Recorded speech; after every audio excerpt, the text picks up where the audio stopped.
आप देख रहे हैं पल पल न्यूज और मैं हूं आपके साथ नदीम अकरम। लगातार ज्ञानव्यापी मस्जिद को लेकर के मेन स्ट्रीम मीडिया में एक अलग ही तरीके का सिनेरियो दिखाने की कोशिश की जा रही है, या यूं कहें कि अब फॉर्मूला समझाया जा रहा है देश के मुसलमानों को 80% 20 का, जहां टीवी चैनलों पर भजन कीर्तन लेते हुए भाले लेते हुए लोग बैठे हैं, मंजीरा बजा रहे हैं और वहां शिव जी के लिए ये कहिए कि एक पूजा अर्चना हो रही है, जिसको बाकायदा लाइव कैमरा एक्शन में शूट किया जा रहा है।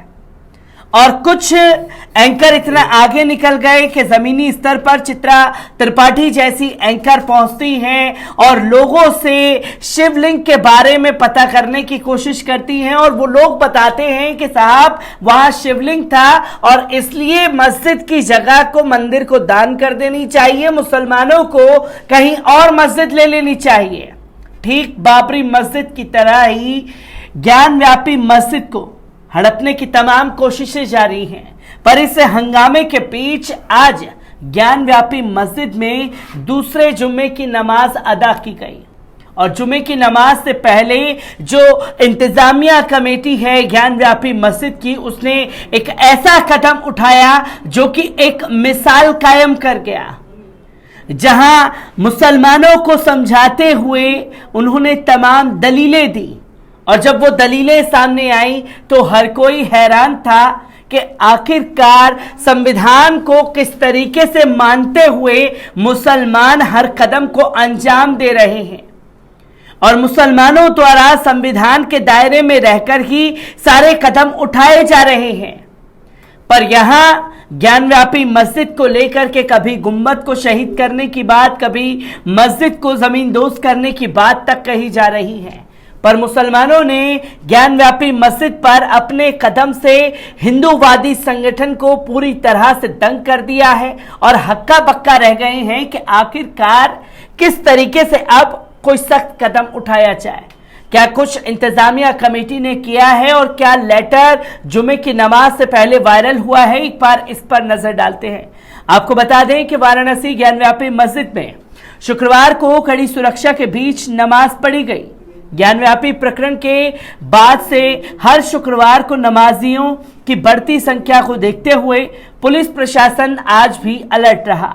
अंजुमन इंतजामिया मस्जिद कमेटी की अपील का असर भी आज नजर आया। पिछले शुक्रवार के मुकाबले आज नमाजियों की संख्या कम रही। नमाज अदा करने के बाद लोग बारी से काशी विश्वनाथ धाम के बाहर निकले। बस फाटक और मणिकर्णिका द्वार से पहले मीडिया के आने पर प्रतिबंध लगा दिया गया। मैदागनी और गोदुलिया मार्ग पर आम वाहनों का आवागमन बंद रहा। केवल पैदल लोगों को आने जाने की इजाजत दी गई। काशी विश्वनाथ धाम और ज्ञानव्यापी मस्जिद के चारों तरफ कई स्तर की सुरक्षा व्यवस्था रही। परिसर के बाहर करीब 1 किलोमीटर के दायरे में पुलिस और पीएससी के 1000 से ज्यादा जवानों को तैनात किया गया। 1 बजे के बाद होने वाली नमाज के लिए दोपहर 12 बजे से ही नमाजियों को आने का सिलसिला शुरू हो गया। दोपहर 1 बजे के लिए मुफ्ती बनारस अब्दुल बातिन नोमानी ने ज्ञानव्यापी पहुंचे और व्यवस्था का जायजा लेने के बाद नमाज की प्रक्रिया शुरू कराई। पुलिस आयुक्त सतीश गणेश खुद सुरक्षा व्यवस्था की कमान संभाले हुए दिखाई दिए। उन्होंने अधिकारियों और फोर्स के साथ क्षेत्र में गश्त किया। उसके बाद दशामेध थाने का औचक निरीक्षण किया। इससे पहले अंजुमन इंतजामिया मस्जिद कमेटी ने नमाजियों से अपील की थी कि ज्ञानव्यापी का मुद्दा इस वक्त स्थानीय अदालत के साथ साथ हाई कोर्ट और सुप्रीम कोर्ट में चल रहा है। यहां की अदालत ने मस्जिद के वजू खाने और इस्तिंजा खाने को सील कर दिया है। संयुक्त सचिव ने कहा कि इस मामले के हल के लिए मुमकिन कोशिश जारी है। अल्लाह करे जल्द ही इस परेशानी का हल निकल जाए। कहा कि वजू खाना और इस्तिंजा खाना यानी कि शौचालय सील हो जाने से नमाजें पंचगाना में वजू और इस्तिंजा की दिक्कत पेश आ सकती है। जुम्मा में नमाजियों की तादाद ज्यादा रहती है, इसलिए दिक्कत ज्यादा होती है। इस मजबूरी की वजह से तमाम लोगों से अंजुमन इंतजामिया मस्जिद बनारस की जानिब से ये अपील की जाती है कि बहुत बड़ी तादाद में नमाज के लिए आने से परहेज करें। हर बार की तरह इस बार भी जुम्मे की नमाज अपने अपने मोहल्ले में ही अदा करें। साथ ही जो लोग नमाज ए जुम्मा के लिए आए वे इस्तिंजा और वजू करके आएं, ताकि आप लोगों को किसी तरह की दिक्कत ना हो।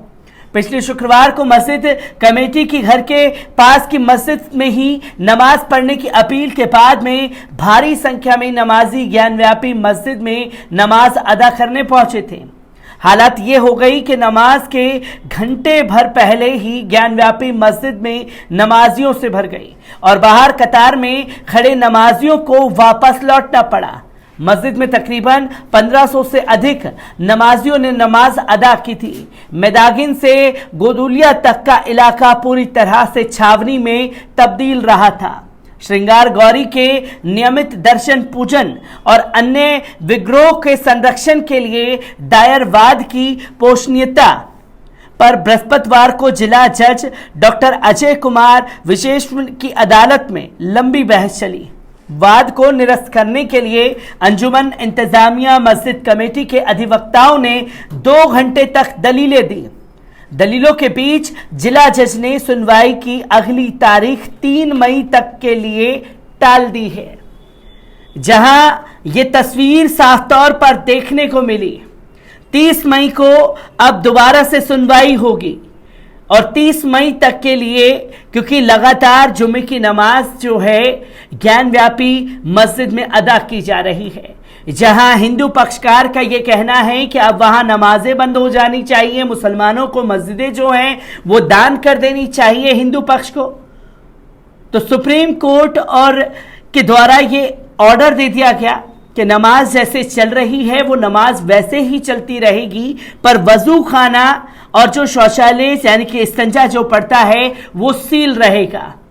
जब उसे सील कर दिया गया है तो नमाजियों को दिक्कतों का सामना करना पड़ रहा है। इसके लिए एक अपील पहले ही जुम्मे की नमाज से पहले इंतजामिया कमेटी के द्वारा की गई और जब इंतजामिया कमेटी के द्वारा ये अपील की गई तो उसका असर आज देखने को मिला। जहां भारी संख्या में मुसलमान वहां मौजूद नहीं हुए और जब भारी संख्या में मौजूद नहीं हुए तो एक मैसेज मुसलमानों की तरफ से साफ शब्दों में दे दिया गया कि हम संविधान को मानने वाले लोग हैं और संविधान के साथ ही चलने वाले लोग हैं। चाहे लोग कितनी भी नफरतें फैला लें, मस्जिदों को टारगेट करने की कोशिश कर लें, हमारे देश में हमारा संविधान है और संविधान को अगर टच करके या कुछ उल्लंघन करने की कोशिश की गई तब जाकर के फैसला लिया जाएगा कि आखिर में करना क्या है। पर इंतजामिया कमेटी की इस पहल ने उन लोगों के मुंह पर करारा तमाचा जड़ दिया है जो ज्ञानव्यापी मस्जिद को लेकर के आए दिन नफरत की सियासत कर रहे हैं। मैं ऐसी ही खबरों से आपको रूबरू कराता रहूंगा। दीजिए इजाजत, शुक्रिया।